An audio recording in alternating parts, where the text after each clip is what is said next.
Okay, I've changed out the flasher unit, put in a heavy duty flasher. Let's give it a try. Oh, looky there. It's actually working like it should.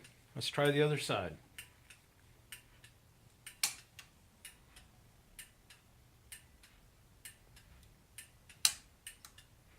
That's pretty nice. I like that.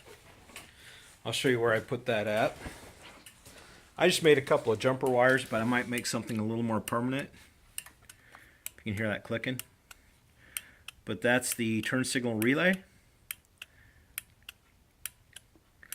And it's working really nice. I like that. I'm gonna probably put some heat shrink on all the connectors, seal it up really good, and then maybe use a zip tie to mount it up out of the way.